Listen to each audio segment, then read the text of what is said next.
Martes y tenemos Ser Gastronómicos hoy con el profesor David Bernardo López Yuch, profesor de la UMH, de aquí, del campus de Desamparados, de la EPSO, la Escuela Politécnica Superior de Orihuela. David, hola, ¿qué tal? Muy buenas. Buenas, hola. Hoy vienes a hablar de un asunto que ya tratamos hará un año, ¿verdad? Aproximadamente Sí. Viniste a hablarnos del proyecto Gobalmavin. Sí, hoy venimos a rendir cuentas Exactamente. de los resultados del proyecto.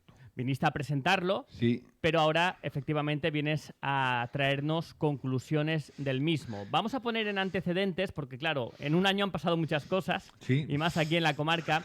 Vamos a hablar de este proyecto que, por título, y lo estoy leyendo, Valorización de materiales tradicionales para vinificación de vinos de calidad. sí. Cuéntanos. Bueno, es un proyecto de grupo superautonómico. Los grupos superautonómicos son grupos que financia el Ministerio, el Gobierno de España, con fondos europeos. En concreto, está financiado por el Plan Nacional de Desarrollo Rural, ¿vale?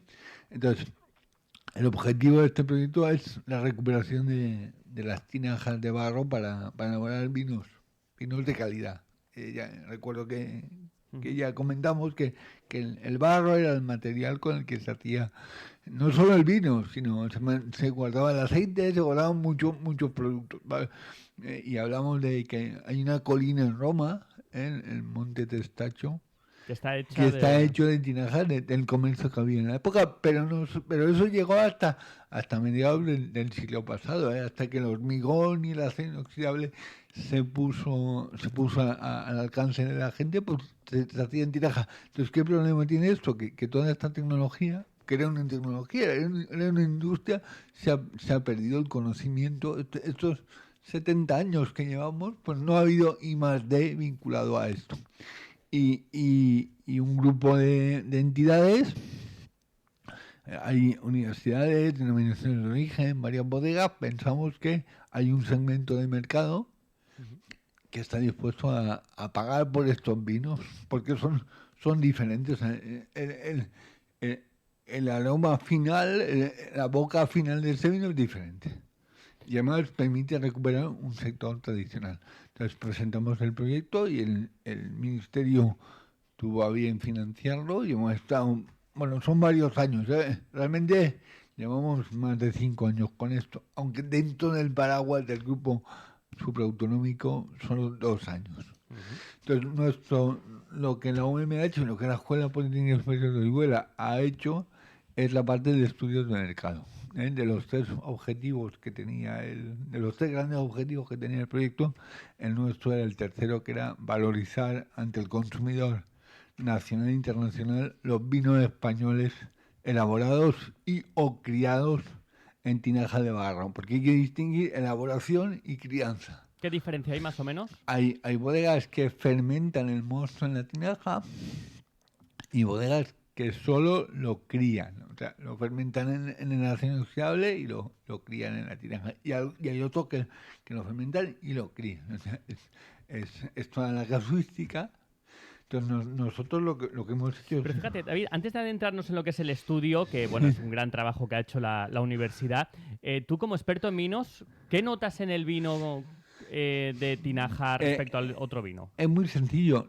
Los aromas tostados, vainilla, coco, todo eso que aporta la madera de roble, pues no están. Entonces lo que destaca es el aroma varietal, ¿vale? Son vinos más frescos y con un carácter mucho más afrutado. Más afrutado. Sí, la variedad está más presente. Lo que es la uva está más presente. Es un vino que no tiene los aromas que aporta la madera. La madera. Ya. ¿Vale? Es curioso. La principal diferencia.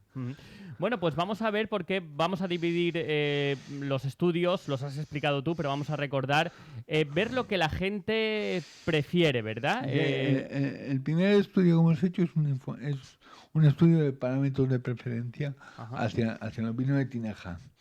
Entonces, lo primero que hicimos, y esto lo que buscaba era identificar, lo tengo aquí para no meter la pata, lo que buscaba era identificar cuáles eran los parámetros de preferencia del consumidor, ¿vale? Entonces aquí hicimos esta parte del estudio tiene tres subpartes.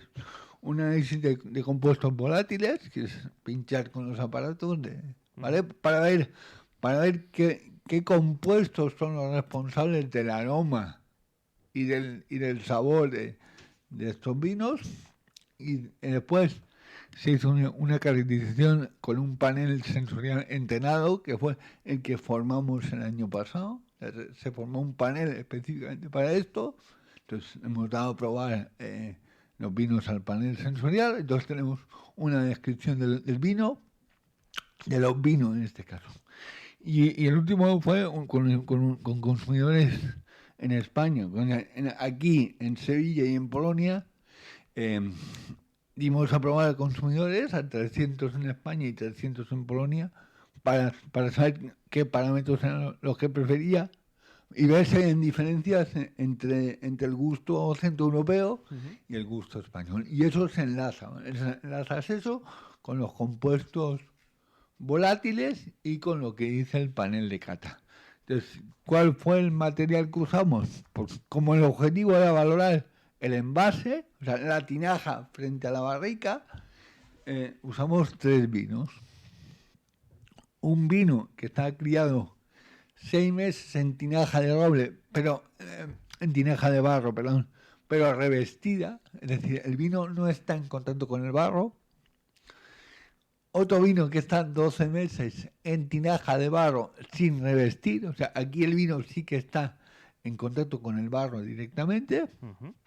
Y el tercer vino es un vino que ha estado 6 meses en barrica de roble. Entonces se hacen las pruebas con los 3 vinos. Sí, ¿vale? digamos los tres... las tres posibilidades. Las 3 posibilidades, ¿no? Digamos que en contacto con la tinaja, a mitad, como si tiene un revestimiento sería a mitad. No, digamos que ese vino es el placebo. Digamos. Es el placebo. Claro, porque está revestido, es un revestimiento alimentario, es inerte. Ya. ¿Vale? Es para ver si es muy importante poner chivatos de todo en los estudios para ver si realmente la gente se inventa lo que está diciendo o no. Entonces se hace mucho, ¿eh? Sí, qué curioso, ¿vale? Entonces, en cuanto a compuestos volátiles, bueno, esto es muy técnico, se usó un cromatógrafo de gases de una marca concreta con detector de espectrometría de masas. Esto no es mi campo, ¿vale? Esto lo han hecho los compañeros. Y lo que sale es... lo tengo por aquí, espera que lo busque. Salen varios compuestos que se han agrupado en 7 grandes familias químicas, ¿vale? Ésteres, aldehídos, alcoholes, ácidos, terpenos, alcanos y norisoprenoides, ¿vale? Entonces, parece ser que el resultado más importante es que en los vinos 2 y 3 destacan los ésteres y en el vino 1, que te recuerdo que era el placebo, destacan los ácidos y los terpenos. O sea, ya tenemos una primera diferencia entre vinos para empezar a hablar, ¿de acuerdo? Eso como primer resultado. ¿Esto qué es la idea? Pues muy sencillo, que los vinos 2 y 3 son más complejos. ¿Por qué son más complejos?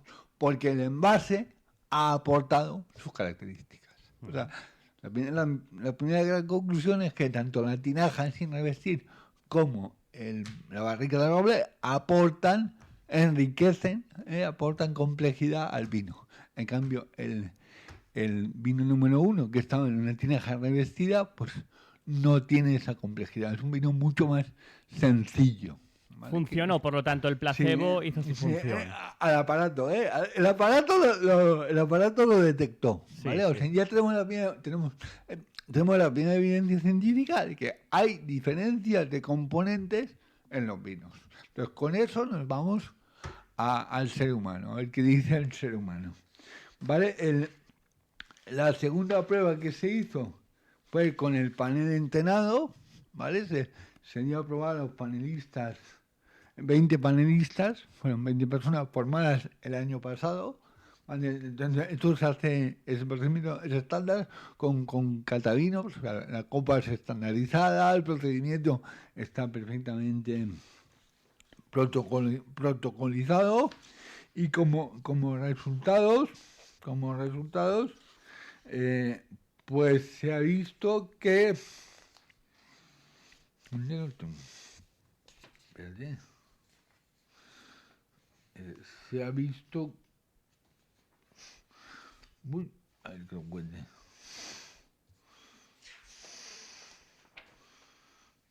Aquí sí se ha visto que, de nuevo, el vino 1 es percibido como más sencillo, ¿vale? El panel de cata lo puntuó más sencillo, excepto en el amargor. Parece que el amargor de ese vino era más fuerte. Uh-huh. Y en el vino 2 y 3 se valoró lo que ya sabíamos, que el vino 3 tenía tostados, vainillas, todo eso, o sea, apareció claramente. Y en el vino número 2, el panel sensorial destacó el carácter afrutado, varietal, o sea, salió perfectamente. O sea, el panel de cata detectó los 3 tipos de vinos sin ningún... O sea, digamos que hasta ahora sale lo que esperábamos. Y ahora llega la prueba de fuego, que es dárselo a los consumidores. ¿Vale? Ya tenemos el producto, Esto vale para cualquier producto alimentario, ¿de acuerdo? Entonces, se da a probar para ver qué piensa con un método que es el penalty análisis, que básicamente lo que busca es ver qué atributos el consumidor mejoraría.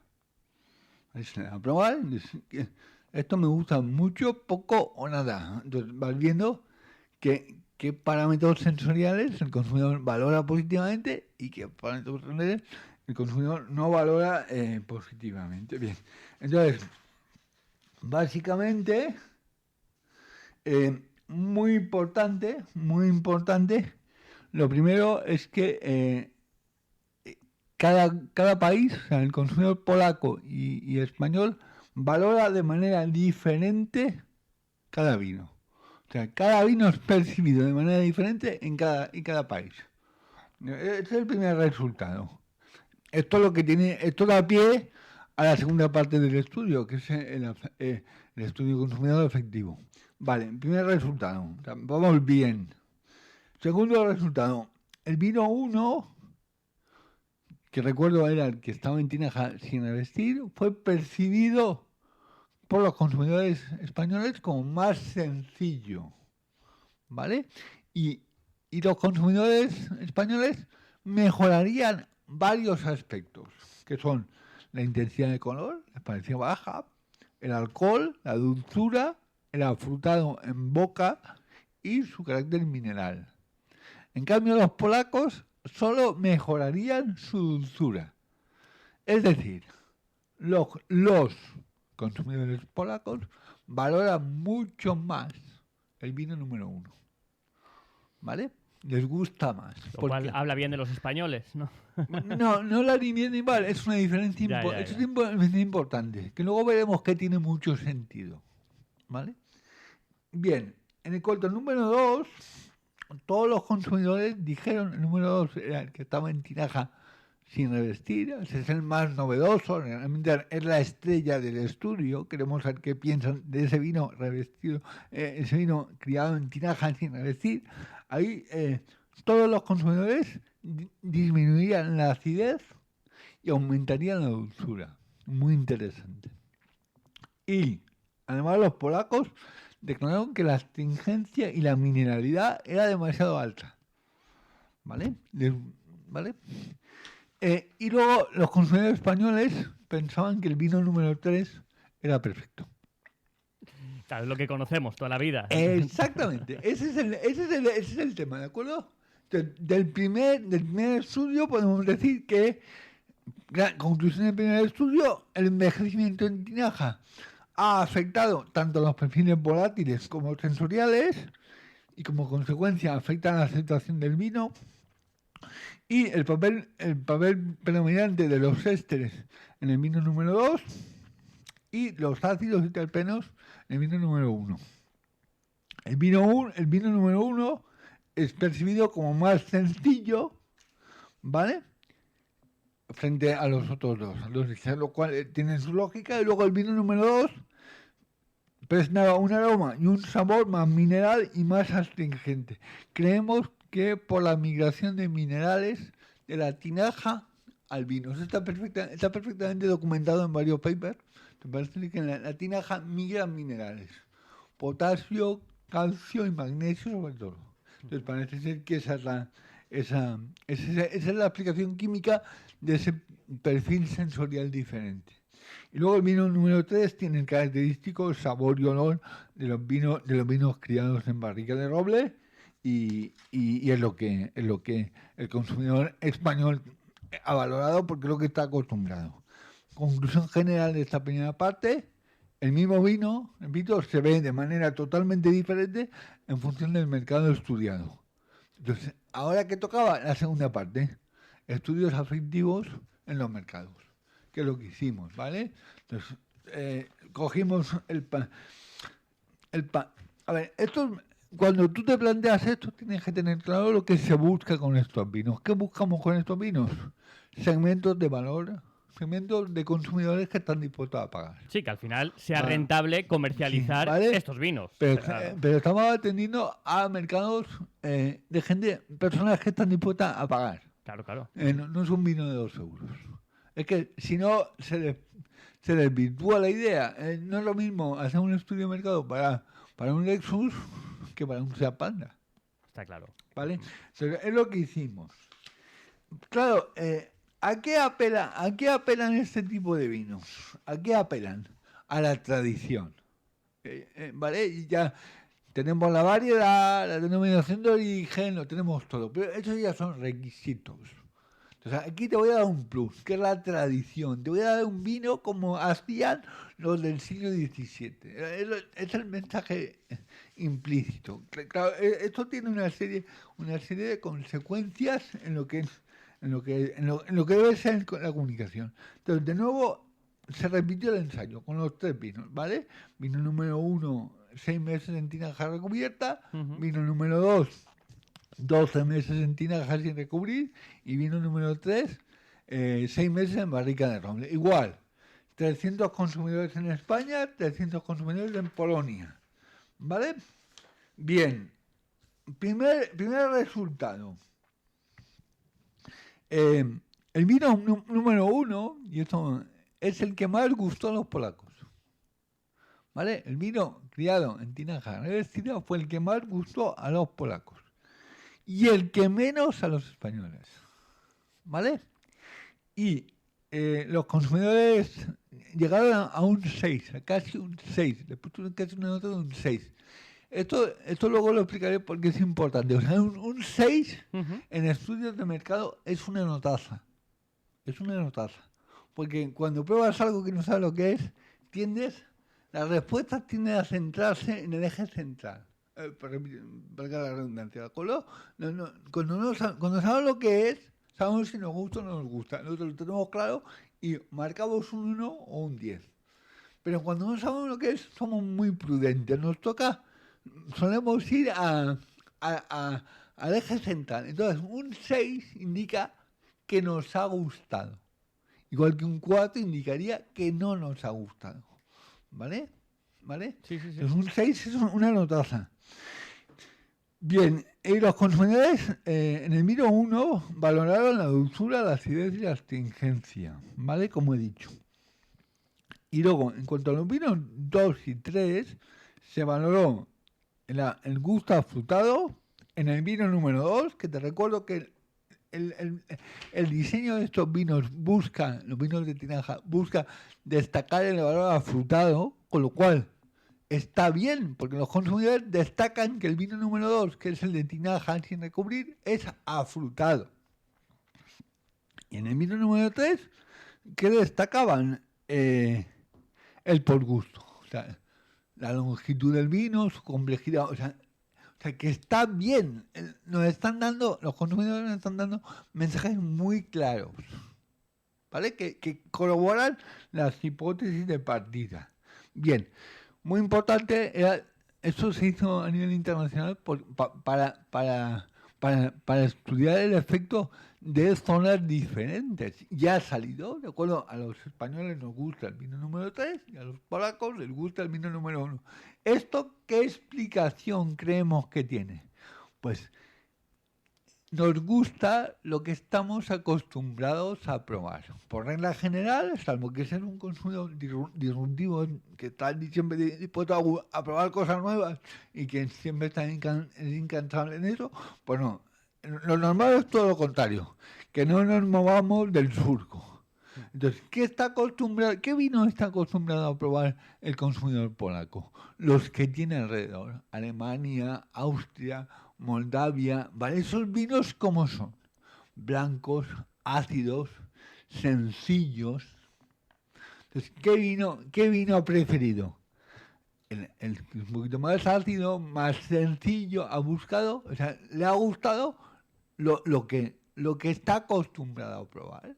Y en cambio el español, ¿qué está acostumbrado a probar? Vinos más densos, más carnosos, más intensos, con la barrica. ¿Qué vino ha valorado?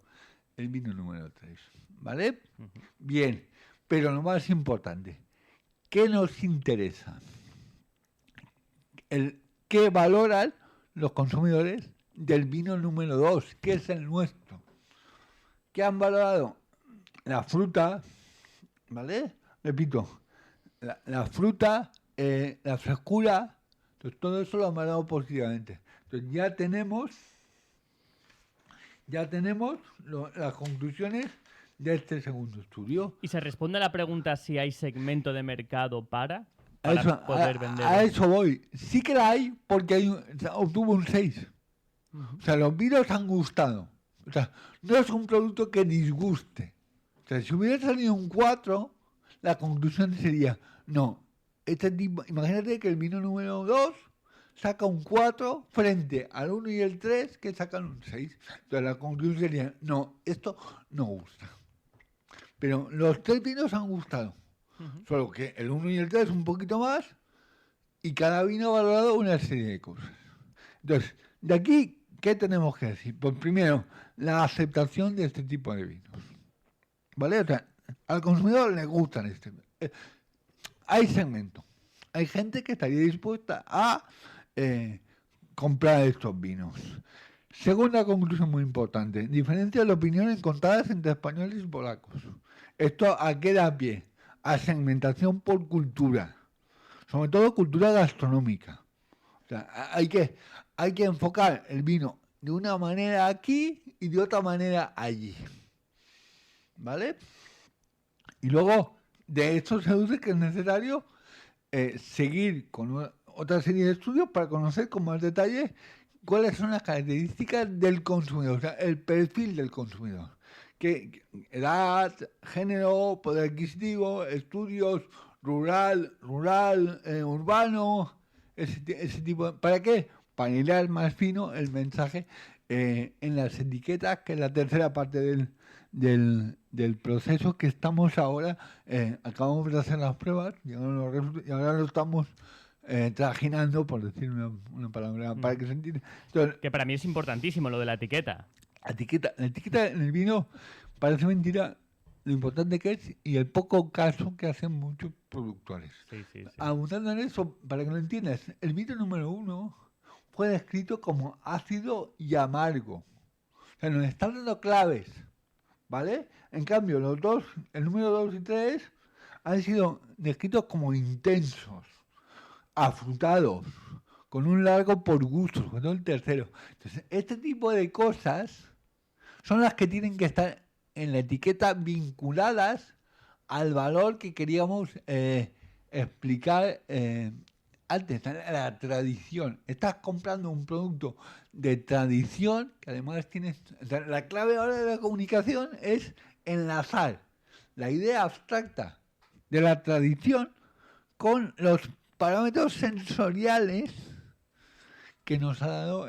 Yo pondría un monje en la etiqueta con una vasija. Pues algo de eso, algo por ahí va de eso. Pero repito, es lo que estamos ahora valorando. ¿Vale? Y esto es lo que hay. Yo creo que ha sido muy interesante. Ha sido un programa para escucharlo en podcast después con tranquilidad, porque han sido muchos datos, mucha información y, lógicamente, todo esto hay que digerirlo, pero enhorabuena por el trabajo. Creo que ha habido gente que lo ha hecho muy bien junto a ti en este trabajo. No sé si quieres mencionar a alguien, Pues o son muchos. Ángel Carbonell, Hanan Isa, Juan José Ruiz, Manuel Jordán, Tatiana Sentamans y todo el equipo de... Sí, que esto es peligroso porque seguro que se Sí, nos porque olvida seguro que alguien. me dejo a alguien, pero somos muchos. Bueno, pues un abrazo para todos, enhorabuena por este trabajo.